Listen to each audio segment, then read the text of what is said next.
She crossed the library in 16 steps and laid the petition for annulment on his desk like a thing she had finally decided to be done carrying. For 3 years, Adrian Wren, 4th Duke of Ashbourne, had ignored her at breakfast tables, in corridors, in the long evenings of a house they shared by name and not by company. He had paid her dressmaker. He had quartered her in the East Wing. He had sent his valet to ask her opinion on the menus, the tenants, the planting of the South Meadow, never asking himself. He had treated his wife as a man treats a clock he inherits with the estate. Necessary, kept wound, never met. She had stopped expecting to be met. That is what made this morning different. This morning, she had decided she did not want to be a clock. The document was 3 sheets of paper, tied with a black ribbon her solicitor had chosen for clarity. The first line bore today's date, the 8th of April, 1815. The last line bore her name, in a handwriting steady as glass. Catherine Wren, Duchess of Ashbourne. Adrian, who had been writing a letter to a man in Antwerp about the price of bar iron, did not pick up the pages. He did not move. The pen in his right hand stopped above the paper at exactly the point where, 2 seconds earlier, he had intended to underline a number. He looked at the document. He looked at her. And then he did something a man who had been silent across a marriage for 3 years had no right at all to do. He went the colour of paper. For half a heartbeat, Catherine allowed herself to be a woman who could read a man's face. The colour going first from his temples, then from his mouth. The pen tilting in his fingers as if he had forgotten the way bone meets ink. The long line of his jaw, that jaw she had once, in another life, traced with her thumb on a wedding morning, clenching shut against a word he could not allow out. Then she put the reading away. She had not crossed 16 steps for theatre. "I require your signature," she said. Her voice was quiet, because quiet was what travelled in this house. "On all 3 pages, before the courts open on Friday." He set the pen down, the careful, deliberate motion of a man laying down a weapon. Catherine. It was the first time in 18 months he had said her name aloud. She heard it the way a deaf woman hears a string snap somewhere in the next room, distant and yet structurally important. "Adrian, the petition." He stood. He was tall. She'd forgotten, almost, the precise angle at which he filled a doorway. The morning light from the south window fell across the breadth of his shoulders, across the line of a coat she had not chosen for him, across hands that had not touched her since the first month of their marriage. He looked, briefly, like the man she had married. Then he looked, with greater accuracy, like a man who had just been told his house was on fire. "Catherine, please. 2 weeks." "No." One week. "You do not need a week to write a name." "I need..." His voice caught on something. He cleared it like a man with a stone in his throat. "I need to speak to you." "You have had 3 years to speak to me." "I am aware." "And in that time you have spoken to me on 12 occasions by my count. I marked them. I am very good at counting." The corner of his mouth did something. Almost a smile, almost a wince. He recognized the count. She had not known he recognized the count. "Catherine, you may have anything else. Anything. The London house, the Brighton estate, my mother's pearls, which I should have had reset for you 4 years ago and did not. You may have the carriage horses. You may have my name in writing, refusing forever to challenge whatever you petition for. But not yet. I do not want pearls. I know. I want my life." "I know that as well." She looked at him then. Really looked. Perhaps for the first time in 2 years. He had grown thinner. The skin at his temple was paler than at their wedding. There was a small, healed scar at the corner of his right eye she had not seen acquired. Whose name was on the lips of the woman who had been close enough to see him bleed for it? She stopped that thought before it became a question. The petition between them was not a petition about another woman. It was a petition about herself. 2 days, he said. 1. By the bell at noon tomorrow, he said, I will sign the pages. I give you my word. But before noon tomorrow, you will give me 1 hour in this room, and you will let me say what I should have said 3 years ago. That is all I ask of you. After that, anything you require. A man who had ignored his wife for 3 years did not get to bargain with her. She knew that. She had crossed 16 steps already.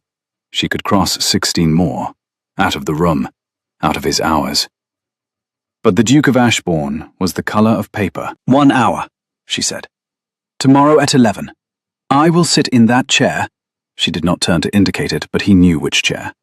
And you will sit in this one. And when the bell strikes 12, I will hear no further word. Agreed. And the petition remains where it is. Yes. And if you have not signed by 12, my solicitor proceeds without your hand. Yes.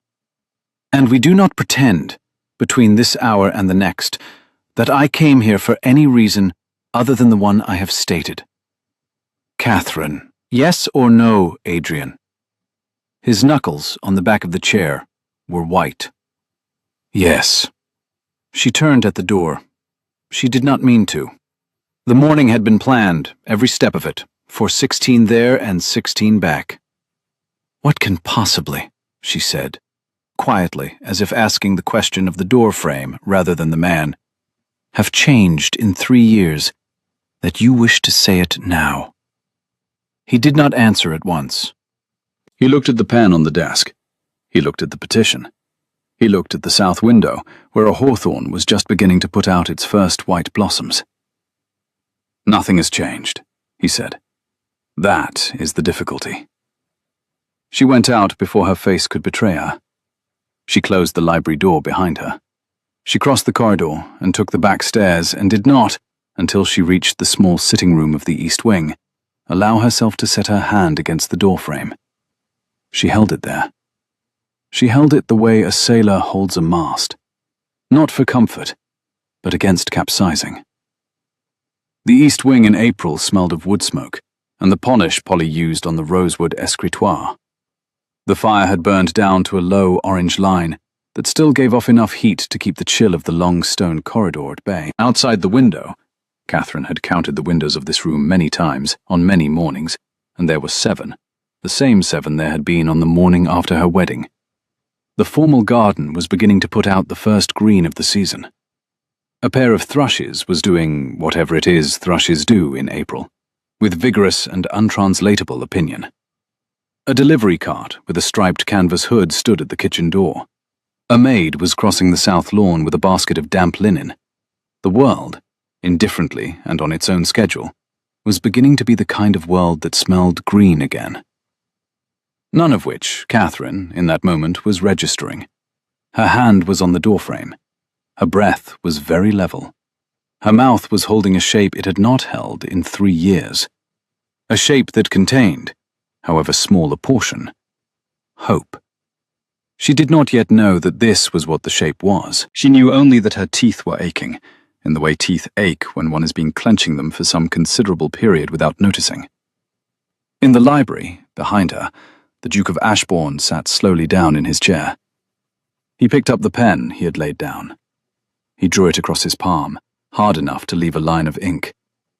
He folded the petition with the care of a man folding the corner of a page he was afraid to lose. He set it inside the breast of his coat, against his heart, where the linen of his shirt was already beginning to stain dark with ink. Then he rang for Jepson, his butler, and said the 7 words he had not, in 3 years of marriage, ever said aloud. I think I am going to be sick. Jepson, who had begun service to the late Duke before Adrian was born, who had buried 2 wives of his own with great patience and only the smallest comment, who had a face like a teaspoon and a moral framework like a fortress, set down the silver tray he was carrying. Indeed, Your Grace, he said. Shall I send for tea, or for the chamber pot? Neither. Send for my horse. Your Grace is bleeding. I am aware. On the desk, Your Grace. I am aware of that as well. Jepson did not move. He had, in 28 years, perfected the not moving of a man who has every right to move and is choosing, charitably, not to. Send for the horse, Jepson. Where is Your Grace going? To the village, then perhaps to the Fox and Glove, then perhaps a great deal further. Will Your Grace be returning? A silence.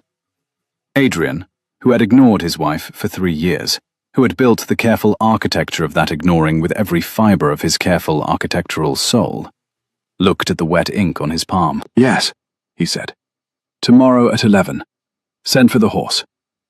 He rode out by the south drive at 10:15, past the gatehouse, past the row of poplars his grandfather had planted in the year of his own marriage, and onto the road that ran east through Ashbourne village. The morning had warmed. The grass at the verge of the road was beginning to send up its first green spears of the season. A cuckoo, in the wood beyond the second farm, was practicing the 2 notes it would, in 3 weeks, be calling continuously. Adrian did not register the cuckoo. He registered instead the throb of his palm against the rain, where the ink and the deeper greys beneath had begun to sting. He registered the smell of his own coat. Cedar, wet wool, a thread of the lavender Polly used in his linen press. He registered, with a kind of slow, inward horror, that he had spent the whole morning preparing to be honest with his wife, and had not, in 3 years, prepared a single line of what to say. The road dipped past Mrs. Henley's cottage. Mrs. Henley, who was 80 and in her doorway peeling potatoes into a wooden bowl, lifted her hand in greeting. Adrian lifted his without looking down. He had passed Mrs. Henley's cottage perhaps 2,000 times in his life, and had, until this morning, taken her acknowledgement for granted, as one takes for granted the existence of a doorstep. The Fox and Glove, when he reached it, was nearly empty. The fire in the taproom had been let go cold. A boy who could not have been 13 was wiping down a long oak table with a cloth that had been wet too long.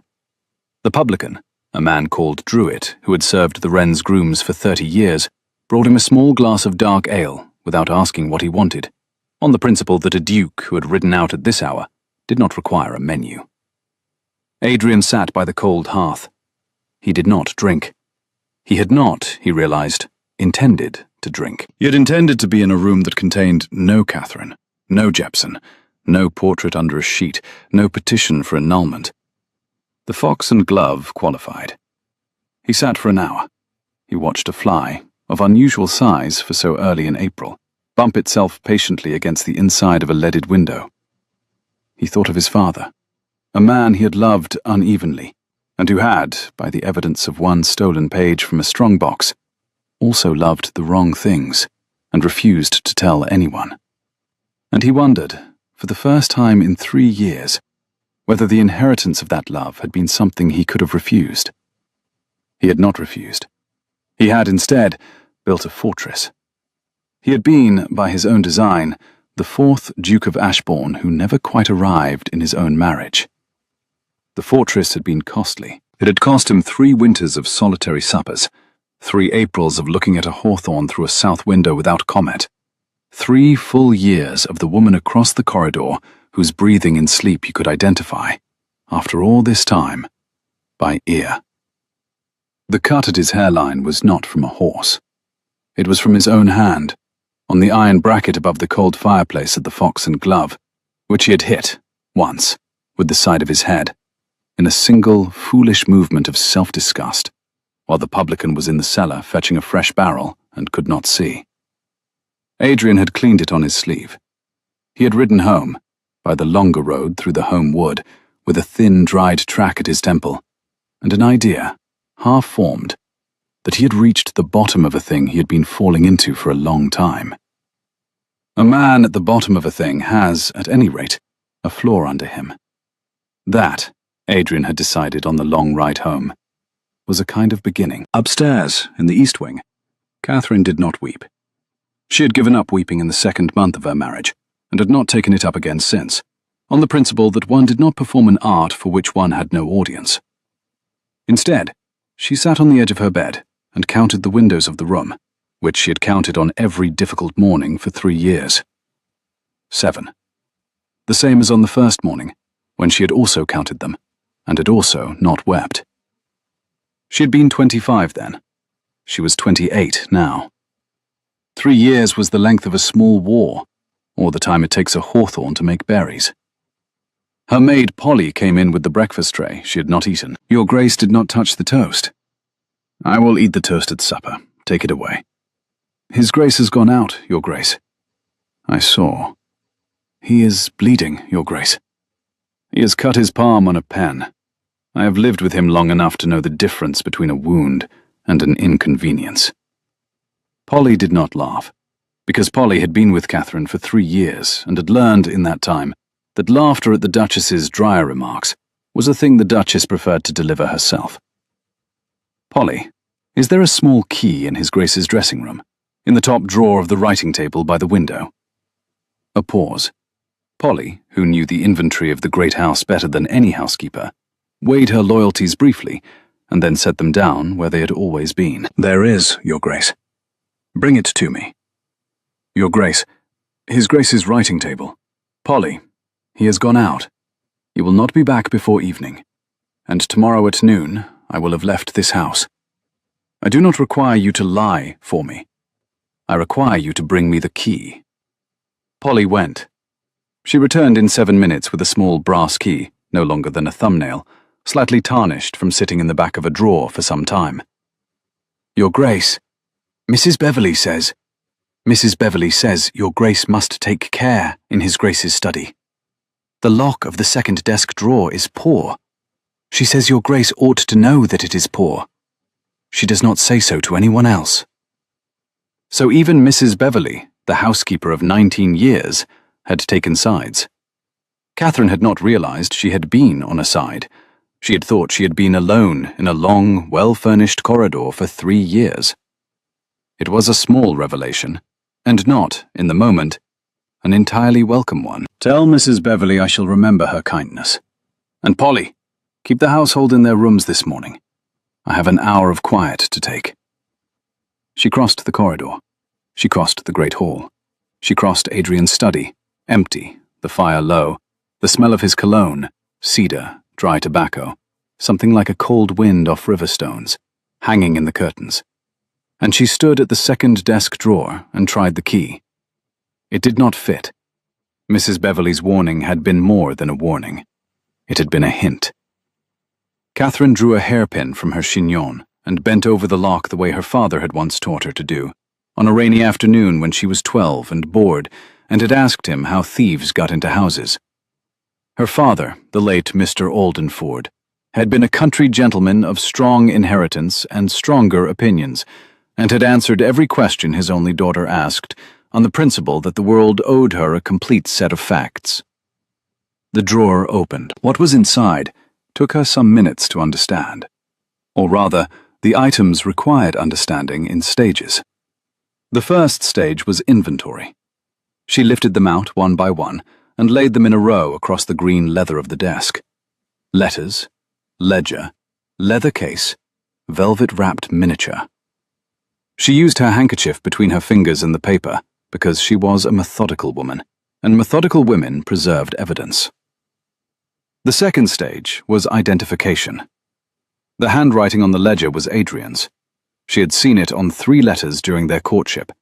A tall, slightly leaning hand, with the long descenders of a man who had been taught his copperplate by a tutor from Edinburgh. The paper of the ledger was the same blue-grey foolscap the steward used for the estate accounts. The £40 entries were in 2 columns, date and recipient. The recipient column held 2 words only, written and rewritten 36 times. Mrs. Carmody. The third stage was meaning. Catherine sat down, not, at first, in his chair, but in the upright reading chair beside the window, and set her hands flat on her lap, and considered what she was looking at. A man who paid £40 a month, faithfully, to a woman called Mrs. Carmody for 36 months, did so for one of three reasons. Either the woman was a dependent of his father whose pension had been mishandled and Adrian had quietly corrected the mismanagement, or the woman had been Adrian's housekeeper at some earlier period and this was a settlement, or the woman was Adrian's dependent for some less straightforward reason. Catherine was a woman who liked, in private, to consider all three possibilities at once before settling on the least insulting. She did not, at this stage, settle.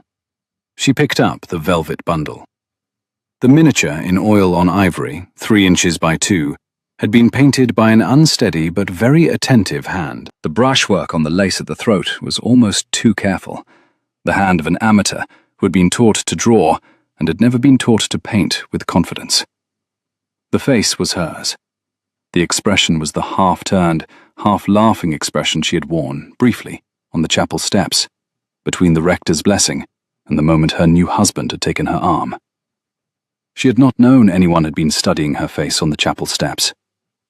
The miniature was wrapped in a square of dark velvet, the kind of velvet a man kept things in if he intended to look at them often. There were letters, a great many letters. The most recent dated 3 weeks ago. The handwriting was not one she had seen before, but the wax seal was clear. A leaping wolf, the crest of Lord Hargrove of the neighbouring estate. There was a ledger in Adrian's hand, recording payments of £40 a month, made on the 1st of every month, for 36 months exactly, to a name she did not know. Mrs. Carmody, care of Brown & Sons, Lyme, Devonshire. There was a small leather case. Inside the case, a pair of gloves she had given him on the 2nd week of their marriage, and had assumed he had thrown out. They were folded, as if they had been folded a great many times. And at the back of the drawer, wrapped in a square of dark velvet, there was a small painted miniature, perhaps 3 inches across, oil on ivory, of a woman in a wedding gown. She was looking just past the painter's shoulder, the way brides look when they have just turned to the next person in line. The light was the light of an April morning.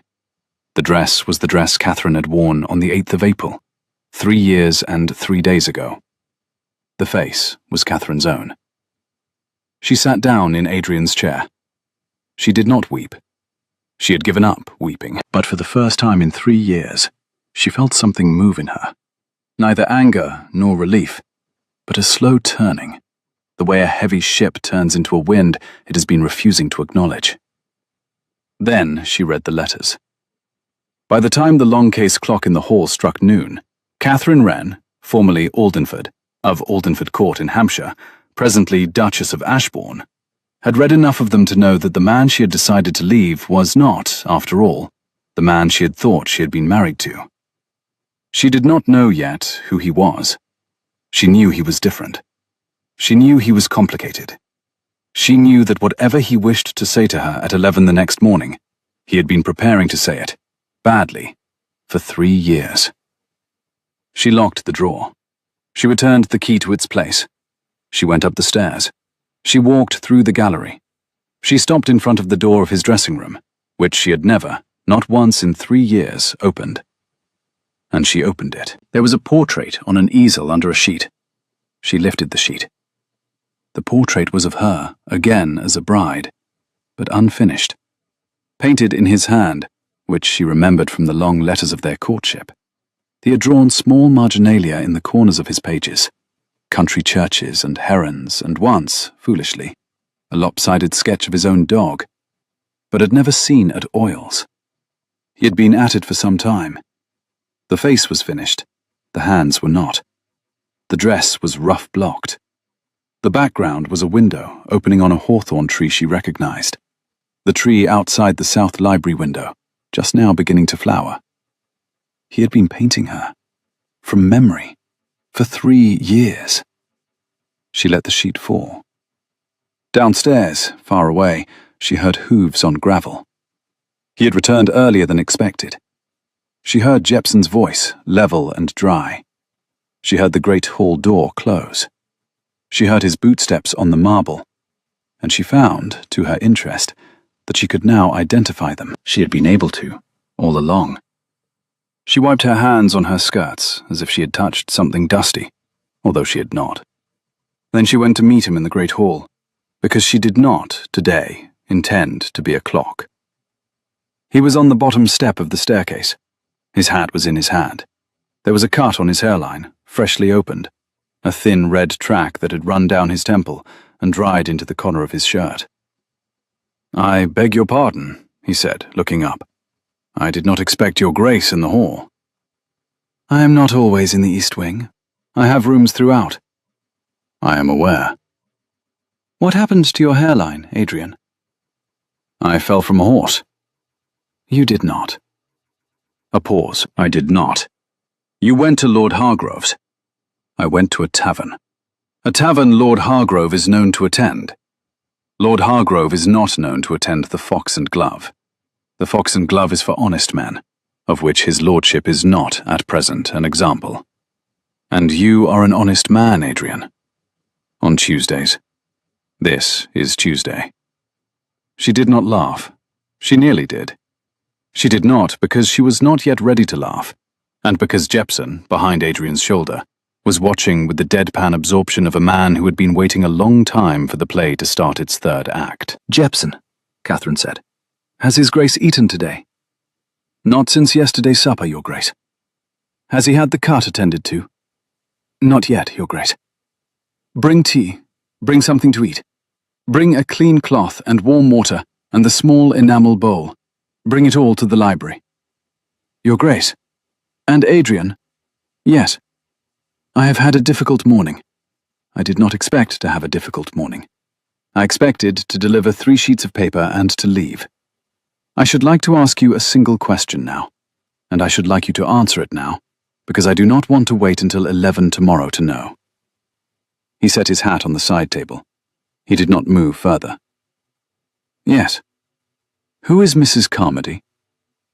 She had not, in advance, decided which of the 4 mysteries to ask first. She found, when her mouth opened, that this was the one. The other 3 could wait. The other 3 were dangerous: the letters, the miniature, the portrait. And a woman of sense did not lead with her dangerous evidence. She led with the one whose answer would tell her whether she could trust any of the others. Adrian, even bleeding, even unsteady, even as the color in his face went out for the 2nd time that day, answered without hesitation. "My father's housekeeper, Mrs. Anne Carmody. She raised me from the age of 4 until I went up to Eton. My father pensioned her badly. I have made up the difference since I came into the title. £40 a month, paid through Brown and Sons of Lyme. She is 71 and has rheumatism in her knees and a cottage with a garden that wants weeding. She does not know I am the one paying. She believes the late Duke arranged it before he was carried away from us. I would not wish to disturb that belief." It was the longest single speech Adrian had made in Catherine's presence in 3 years. She listened to it the way one listens to the verdict of a jury. "Why did you not tell me?" He looked at his hat on the side table. He looked at his hand. He looked, finally, at her. "Because a duke who pensions his old housekeepers is a softer man than I had decided to permit myself to be. I had, for reasons I will explain at 11, decided to permit myself nothing soft. £40 a month is the entire softness I have allowed myself for 3 years. I did not tell you because telling you would have required me to be the man I had decided not to be." "Adrian." "Yes." "Sit down. You are bleeding on the marble." He sat down on the bottom step of the staircase. She sat, after a moment, on the step beside him. A duchess, in the entrance hall of her own great house, on a stair, 2 feet from a man she had crossed 16 steps to leave that morning. Jepson, behind them, did not blink. Jepson had served the late Duke for 30 years. He had seen a great many things on a great many staircases. "I will keep my appointment at 11 tomorrow," she said. "But I will keep it differently. I will sit in your chair, not in mine. I have decided I am tired of sitting in the chair you allotted me." "Yes, Your Grace." "And Adrian?" "Yes." You will eat the supper Jepson has been bringing up to your study every evening for 3 years. The one you do not eat. That ends tonight. If we are to have a difficult conversation tomorrow morning, I require both of us to have eaten. Yes. And one further thing. Polly is going to attend that cut. She is better at it than your valet. Yes. He looked at her, briefly, with the open face she remembered from the morning of their wedding, and she found she could not, after 3 years, sit beside it for long. She rose. She nodded at Jepson. She went up the stairs. She did not look back, because looking back would have undone 3 years of careful dignity, and she was not, yet, prepared to undo 3 years of anything. She had 4 hours until supper. She used them as Catherine Wren, daughter of a methodical man, would use them. She made a list. The list was 3 columns wide and 2 pages long. Column 1. Things Adrian had told her this morning. Column 2. Things she had found in his drawer. Column 3. Questions for 11 o'clock tomorrow. By the time the supper bell rang, the list had grown a 4th column. Things she would require of her husband, if she chose, after all, not to leave him. The dinner was the first they had eaten together in the dining room since the 2nd month of their marriage. It was not romantic. It was not even tender. It was 2 adults at opposite ends of a long oak table, with Jepson serving silently between them, while a cool spring rain began to wash the gravel of the South Drive. Adrian, with the cut at his hairline cleaned and plastered, ate everything that was put in front of him, with the resigned obedience of a man on the 2nd day of an illness. Catherine, at her own end, ate 3 full courses for the first time in 18 months, and surprised herself several times with the discovery that her appetite had not, in fact, vanished. It had merely been waiting for permission. They did not speak. Once, between courses, Adrian said, "The hawthorn outside the library is in flower this year." She said, "Yes, I noticed it this morning." He said, "It was not in flower the year we married." She said, "It was not. I remember. The blossom was 3 weeks late." He looked at her, briefly, across the length of the table. "I remember as well." It was not a great deal to say, after 3 years.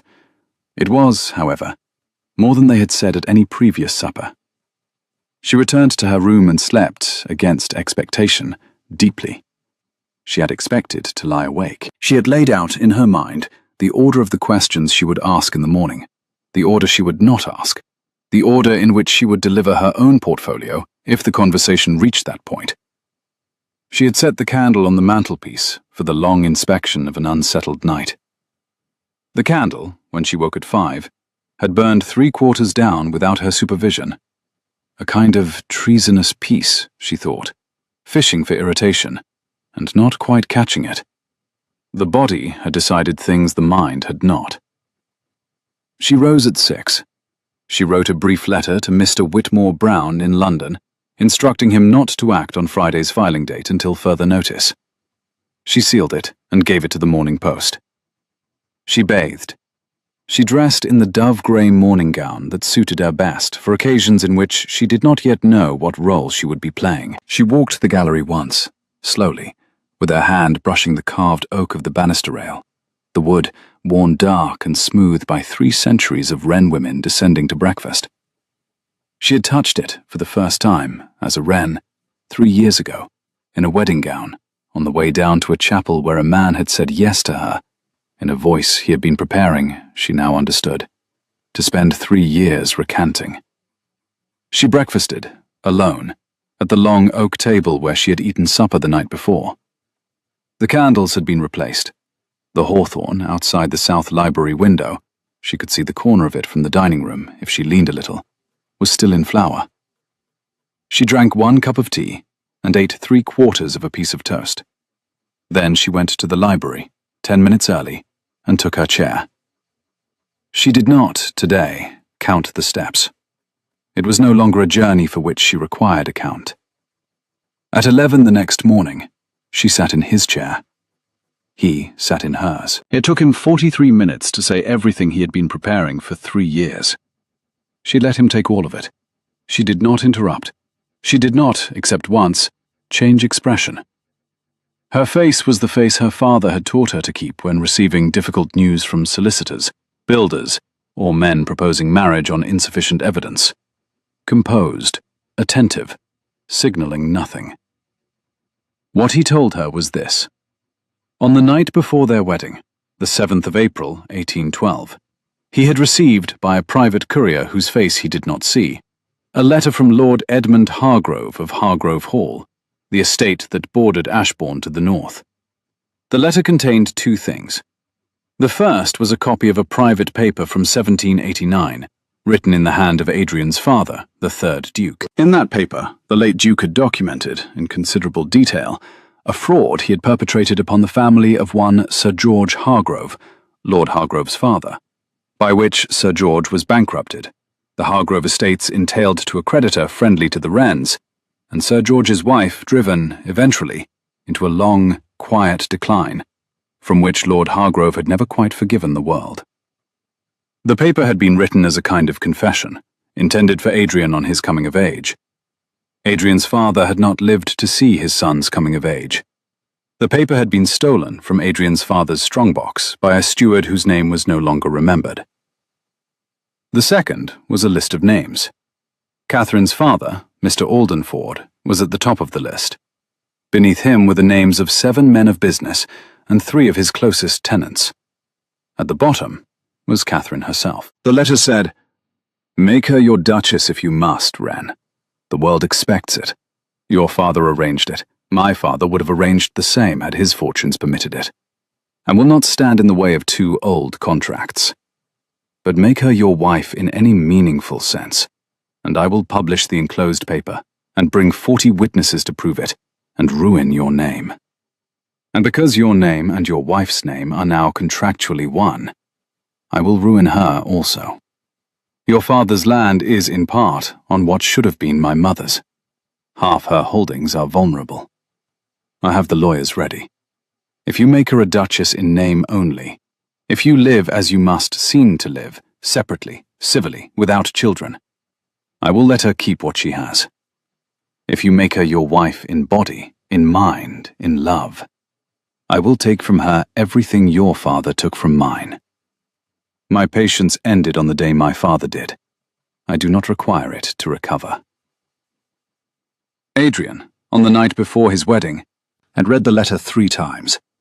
Then he had ridden, in the dark, the 7 miles to Hargrove Hall, where he had been received civilly in a study lit by 2 candles. Lord Hargrove, only 7 years older than Adrian, but wearing the face of a man who had decided some time ago to be older, had declined to negotiate. The terms were as written. There were no other terms. If Adrian wanted Catherine to be safe, Adrian would marry her tomorrow, and then, gently, decisively, lastingly, withdraw from her. Adrian had ridden home and married her in the morning. He had withdrawn that night, from her bed, from her conversation, from her presence.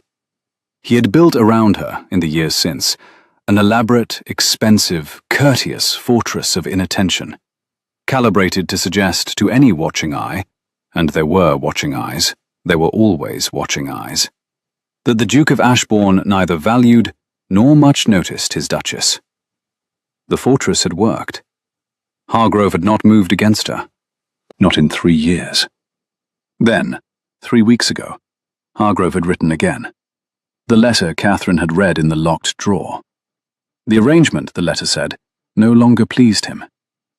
"Your wife," Hargrove had written, "has begun to receive interesting correspondence from London. A gentleman by the name of Mr. Whitmore Brown. I begin to wonder if she has been less inattentive than you have been. I begin to wonder if our arrangement has been a courtesy I extended for no return. I shall be in attendance at the Earl of Brackbury's spring ball on the 3rd of May. We will speak there. Until that day, keep her at home, Wren. Or do not. It hardly signifies. The board has been resetting itself for some time." Catherine had read this letter the previous afternoon. She had read it 3 times. Mr. Whitmore Brown, of London, was the solicitor she had retained 4 months ago to draft the very petition she had laid on Adrian's desk that morning. She did not tell Adrian, at 11 the next morning, what she had read, or what Mr. Brown had been corresponding with her about. She let him finish. He was, by the end of his account, sitting forward in her chair with his elbows on his knees and his hands clasped between them, the way a man sits in a chapel pew when he has come not for comfort, but for verdict. The fire, which Jepson had lit at 10:30 and had not had to feed since, had burned to a glowing, low bed of coals that breathed warmth in slow waves into the room. The hawthorn outside the south window was casting a pattern of pale sun and white blossom shadow across the carpet, in slow movement, as the spring wind worked the branches. When he had finished, the long case clock in the corner of the library struck 12:15. The chime rang flat and dry through the room.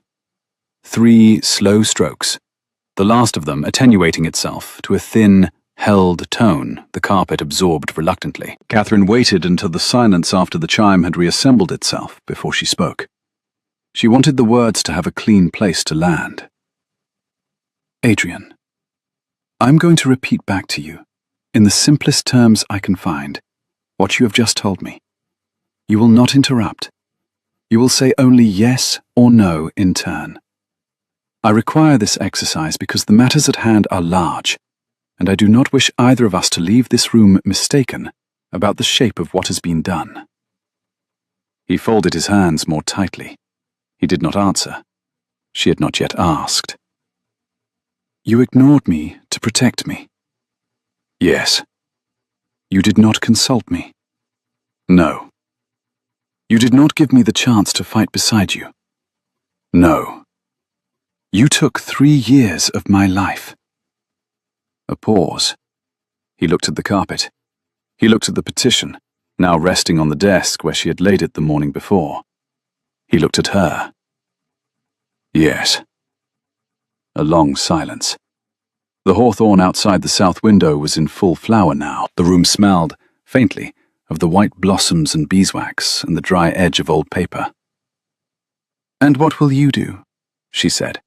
If I sign the petition this morning, and Lord Hargrove arrives at the Brackbury ball in 3 weeks' time, expecting to find an unmarried duchess to humiliate. I will be there. He will not humiliate you.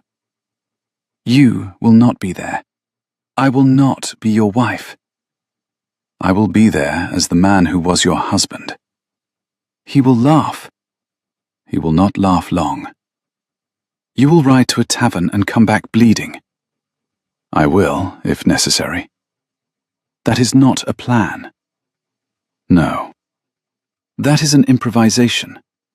Improvisations are how men with broken plans pretend to be men with plans. Yes. Adrian, listen to me very carefully.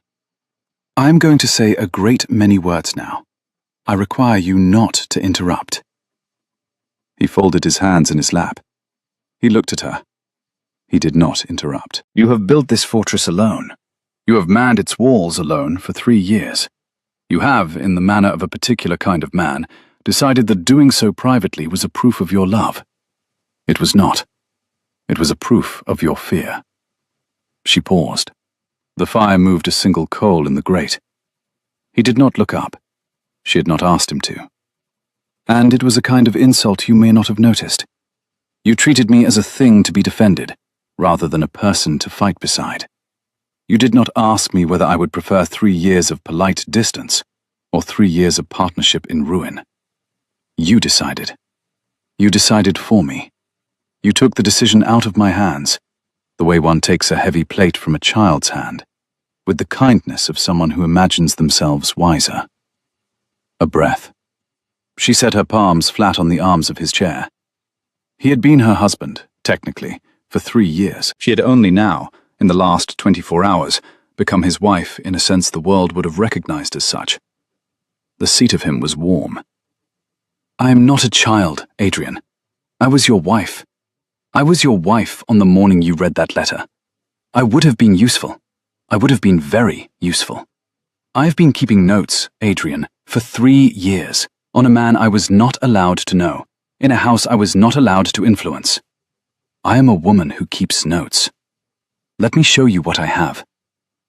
She rose and crossed to the small writing desk in the corner of the library and unlocked its lower drawer with a key she had not, in 3 years, been observed using. She brought back a small leather portfolio tied with a cord of dark green silk.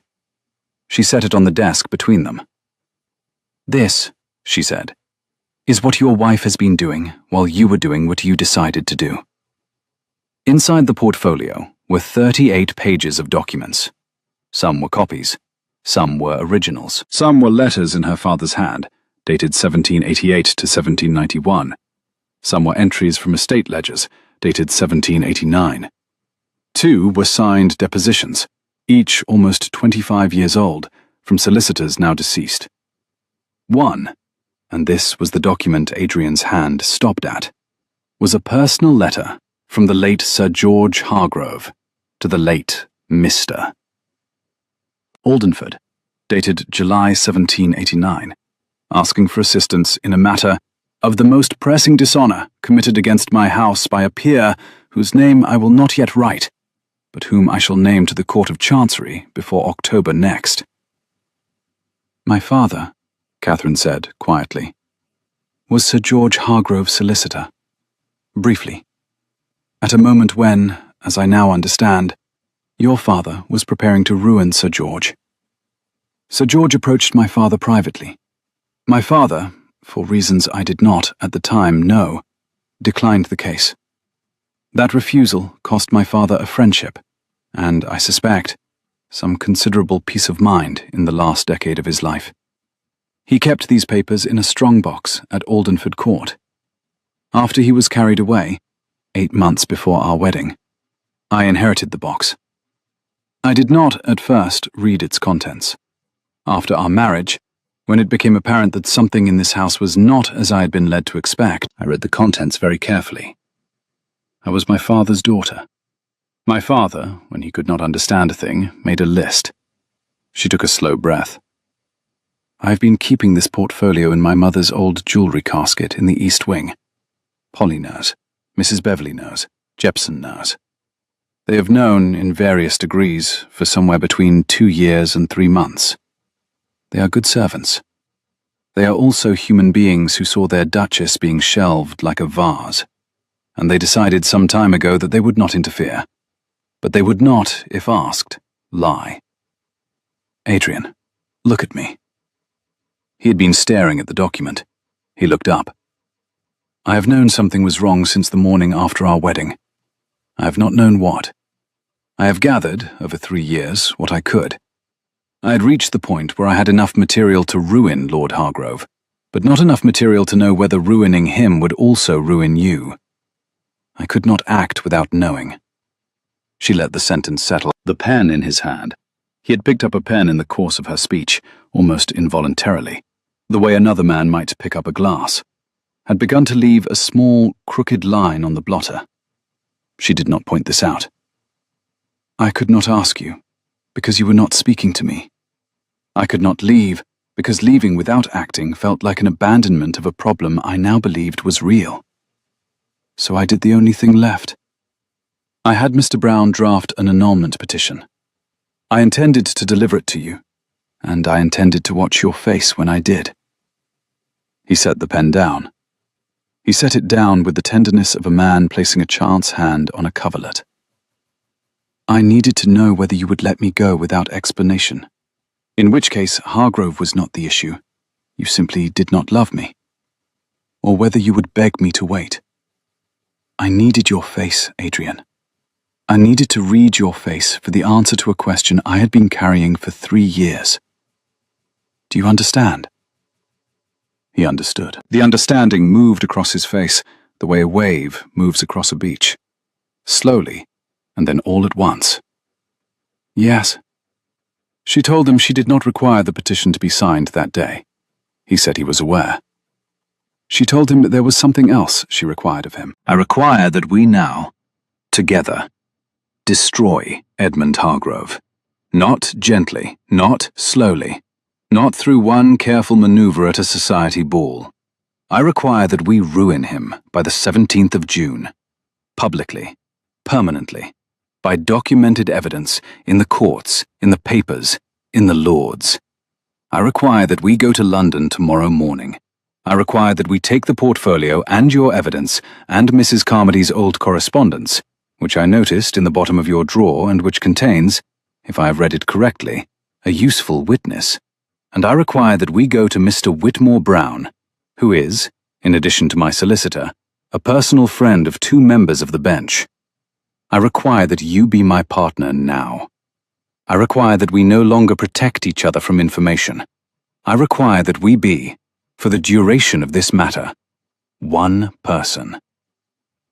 Adrian was crying, quietly, politely, the way a man cries when he is, for the first time in his adult life, allowed to. He nodded once, slowly, with the gravity of a man receiving a charge for which he has been waiting too long.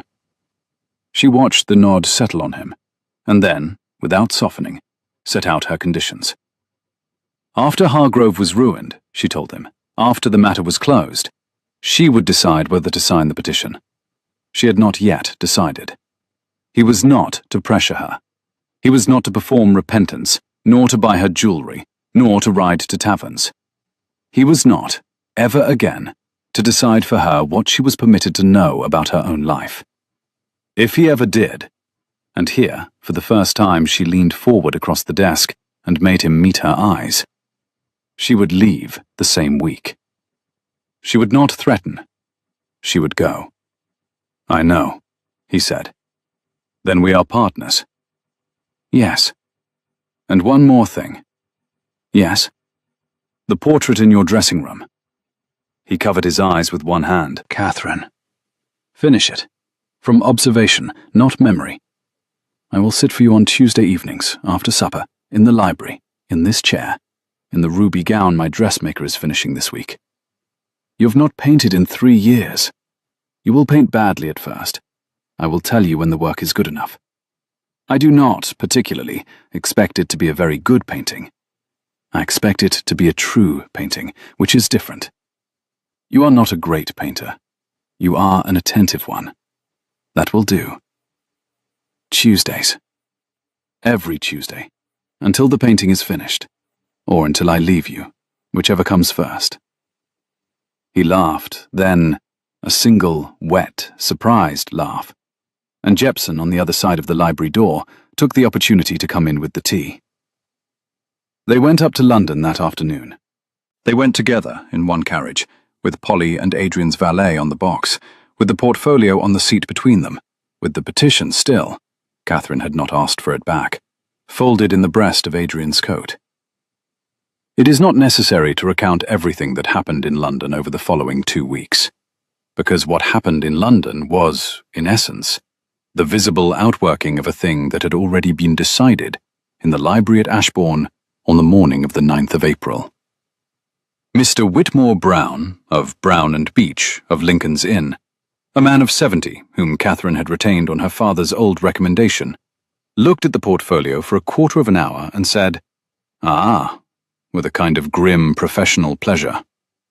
He set the documents in 3 small piles on his enormous walnut desk, in a sequence that appeared, to anyone observing, to be alphabetical, and was, in fact, strategic. He took out a fresh sheet of paper, wrote 4 names down, looked up at Catherine and Adrian, and said, "Your graces will require a week."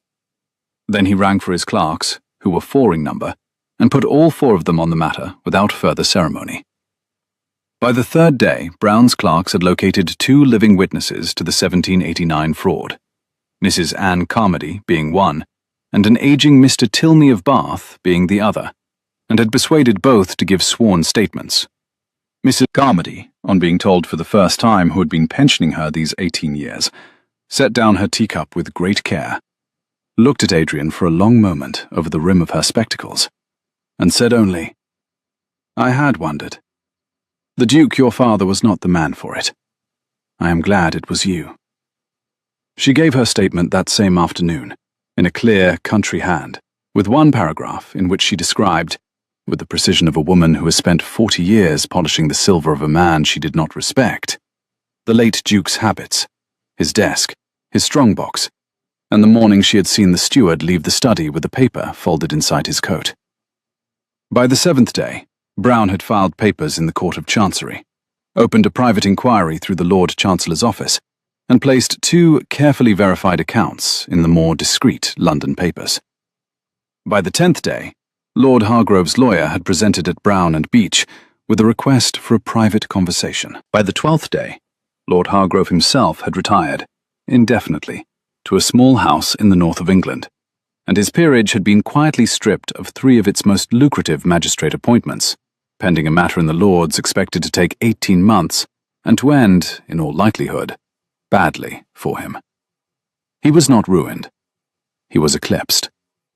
Brown, who had been a solicitor for 46 years, said it was, on the whole, the cleaner outcome. Catherine and Adrian took rooms at his townhouse in Brook Street, which had been kept, by an indifferent housekeeper and a parsimonious agent, in a state of slowly increasing dust since the late Duke's death. They did not, at first, sleep in the same room. They occupied opposite corners of the house, she in the south-facing chamber that had been the late Duchess's, he in his father's old bedroom on the east side, and met for breakfast in a small back parlour where a fire had been lit at 6. The arrangement had not been discussed. It had simply been the arrangement they fell into, the way 2 people who had been married 3 years on paper and 3 days in any meaningful sense fall into provisional habits without ceremony. The Brook Street house was a tall, narrow box of brick and white stone, 4 stories high, with an iron railing in front and a small private garden at the back, enclosed by a wall of weathered London brick. The garden, which had not been tended since the previous summer, contained 1 ash tree, 2 rose bushes that had reverted to wilderness, a stone bench rusted at the joints, and a small fountain that no longer ran. Catherine, on the 3rd morning, instructed the housekeeper to bring out a pair of secateurs and to find a man for the fountain. By the 5th morning, the roses were beginning to admit they had been roses, and the fountain was making the small, confidential noise that small fountains make. They walked, in the afternoons, in the gravel paths of the small private garden, while Brown's clerks did their work and the spring rain came and went. They walked apart, at first, by a yard or so, then by less.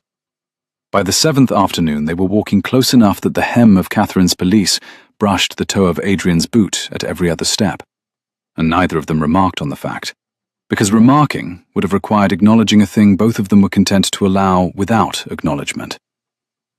Catherine, in those London weeks, learned the rhythm of Brown and Beach's offices, the Lincoln's Inn courtyard with its single tilted lamp-post, the worn flight of stone steps, the entrance hall with its 2 ferns and its old porter, the long upstairs corridor with its smell of beeswax and law paper, and a particular variety of stale pipe smoke that did not seem to come from any one source. She came to know each of Brown's 4 clerks by their writing hands, since she rarely saw them in person. They were forever bent over deeds in a back room, and were brought out, in turn, only to deliver the small bows that men of their kind delivered to a duchess who had walked unannounced into a working office. In the evenings, Catherine read. Adrian wrote letters. The letters were long, and were addressed to people he had not written to in 3 years. Old schoolfellows, a cousin in Edinburgh, his mother's sister in York, and were, in their own modest way, the slow re-stitching of a man back into the fabric of his world. Catherine did not read his letters. She did not require to. She could see, at the end of every evening, the lift of his shoulders as he set them aside, and she had come, very quickly, to recognize that lift as the first symptom of a man who was, against considerable resistance, beginning to be at peace. The Earl of Brackbury's spring ball took place on the 3rd of May, as planned. The Duke and Duchess of Ashbourne attended. They arrived together. Catherine wore the ruby gown her dressmaker had finished 4 days earlier. Adrian wore evening dress, and a small white scar at his hairline, and the air of a man who has not, for some time, been allowed in a place full of music, and is uncertain whether to enjoy it. Lord Hargrove did not attend. His name, Catherine noted with a small private satisfaction, had been crossed off the guest list in the steward's neat hand. Brackbury House, on a May evening, smelled of wax candles and lemon polish, and the warm green air of a great square garden, whose lilacs were beginning to come in. The ballroom was lit by 5 chandeliers, hung at staggered heights, each carrying 80 wax tapers. The light from them moved across the polished floor like water moving across the bottom of a shallow pool. There were 40 couples on the floor when the Wrens entered. There were 3 rooms full of people whose principal occupation, in the spring of 1815, was the careful observation of which marriages were standing up and which were not. Catherine, on her husband's arm, was perfectly aware that they were being watched. She had, in her time, walked into a great many rooms of which the same had been true.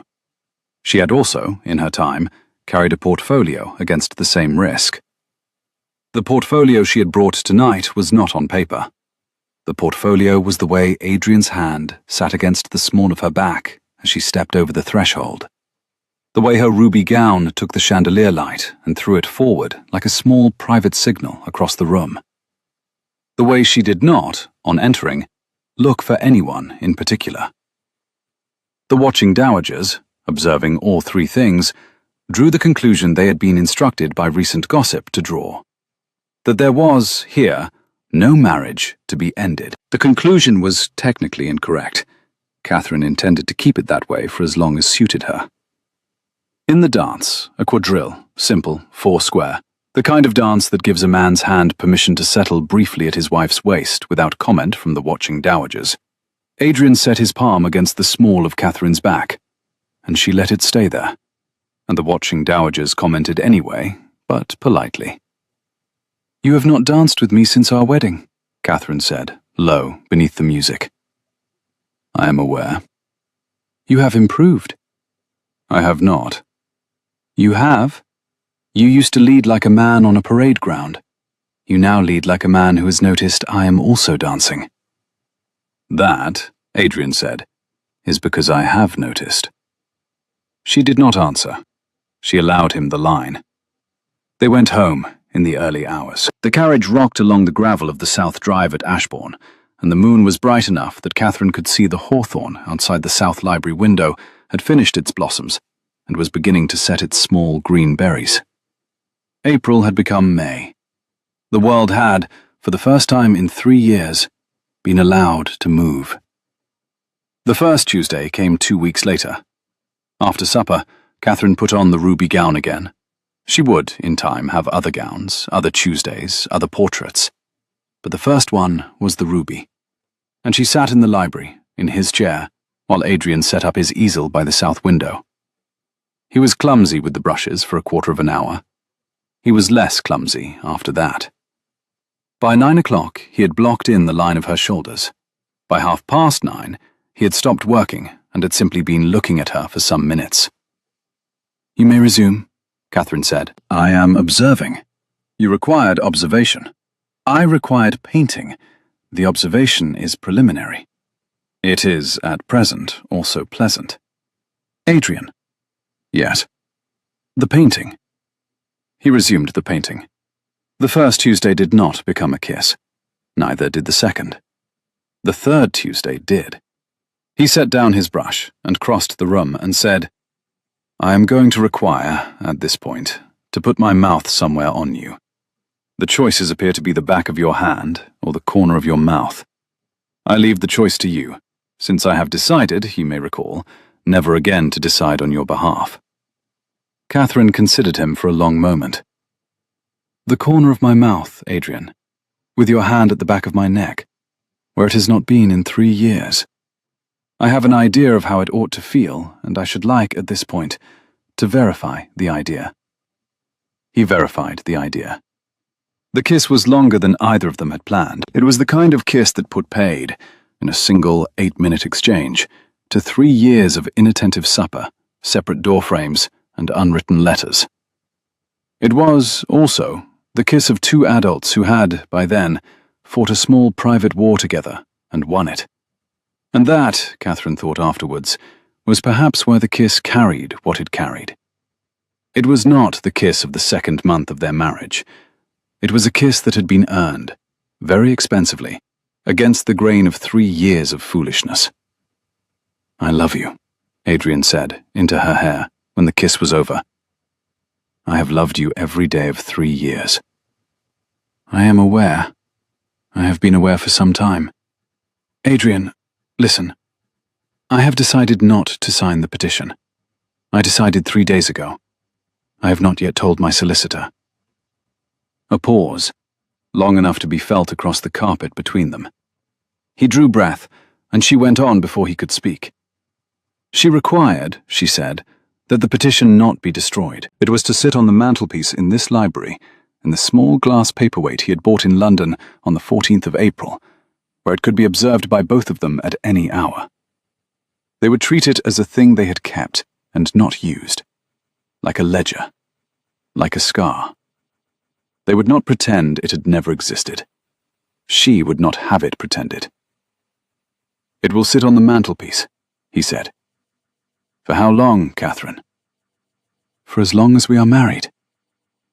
He understood, very slowly, what she had told him. He set his hand on the back of her wrist, where it rested on the arm of the chair. A small, exact, courteous touch. The touch of a man who had earned, for the first time, the permission to make it. Then he said the only thing he could think of to say. The way a man says a sentence he has not been allowed to say before. Thank you. She accepted it the way a woman accepts a thing she has been waiting for. Without theatre, on a Tuesday evening, with the smell of beeswax and oil paint in the room, and a hawthorn just beginning to set berries outside the South Library window.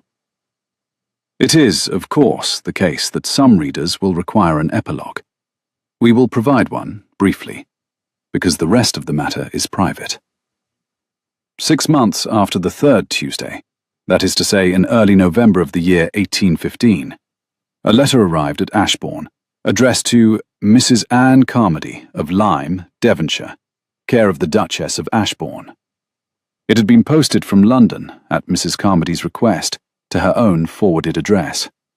Mrs. Carmody had, after 18 years in a damp cottage in Lyme, accepted Catherine's invitation to spend her remaining Christmases at Ashbourne, in the small dower house, with a view of the south meadow, and a part-time gardener to weed the hawthorn hedges. She had moved in, with her cat and a great many letters from the late Duke and his late housekeeper, on the 1st of November. She was 71. Her knees still gave her trouble. She had not, however, in 18 years, been so well looked after. The petition for annulment had remained on the library mantelpiece, in a small, clear glass paperweight, for the entire summer. It was still there in November. The ribbon had faded, slightly, in the south window's light. The ink had not faded. The first line still read, in Mr. Brown's copperplate, Petition for Declaration of Nullity of Marriage. Catherine Wren, Duchess of Ashbourne, petitioner. Adrian Wren, 4th Duke of Ashbourne, respondent. The last line still bore Catherine's signature. The respondent's signature line was still blank. Visitors to the library, and there were now, for the first time in some years, regular visitors to the library, including a small monthly meeting of a tenants' welfare society Catherine had founded in May, sometimes asked Adrian what the document was. Adrian, who had become, in the last 6 months, an entirely different sort of public man, would say only, "A reminder. My wife requires it kept. I have learned to do as my wife requires." He said it warmly. He said it slightly dryly. He said it with the small smile of a man who had been corrected, at considerable length, by the only person whose corrections he had ever welcomed. Catherine, when asked the same question by the more curious of the tenants' wives, would say, "It is a thing my husband and I keep to remember the year we nearly did not become friends." Then she would change the subject, because she was a woman who set the limits of her own confessional narratives, and because there was always tea to be poured. On a particular Tuesday evening in late November, with the first frost on the inside of the south window glass and a fire built up against the cold, Catherine sat for the 18th Tuesday of the portrait. The painting was almost finished. The hands had been finished for some weeks. The dress had been finished for a fortnight. Only the background remained, and that, Adrian had decided without consulting her, and then immediately consulting her, would be the South Library window, with a hawthorn outside it, in flower. "It has not been in flower since May," Catherine said. "I will paint it from memory. I have recently become competent at painting things from memory. It is a skill I no longer wish to use, but I have it." "You have it?" "Yes, Catherine. Yes. I have signed something." "What have you signed?" He set down his brush. He crossed to the mantelpiece. He took down the small glass paperweight. He removed the petition from inside it. He folded it open on the hearth, in front of the fire. He took up his pen. On the respondent's signature line, in his small, careful hand, he wrote, "I, Adrian Wren, Duke of Ashbourne, decline this petition for the rest of my natural life, and certify my decline by my own hand, this 23rd of November, in the year of our Lord, 1815. He signed his name beneath. He returned the petition, signed, to the glass paperweight. He set the paperweight back on the mantelpiece. He came back to the easel. "You may continue," he said. "I require to keep painting. I have decided not to leave the room until the painting is finished, and I have decided not to leave you for the rest of my natural life, and I do not, on principle, wish to make either decision twice in one evening." "Adrian." "Yes?" "Sit a moment first." He sat on the small stool he kept beside the easel. She put her hand against the side of his face, a hand which, 3 years earlier, had counted 7 windows on a difficult morning, and which had, more recently, counted a great many other things, including the heartbeats of her husband when he slept beside her in the dark. And she held it there. "You are warm," she said. "I had forgotten.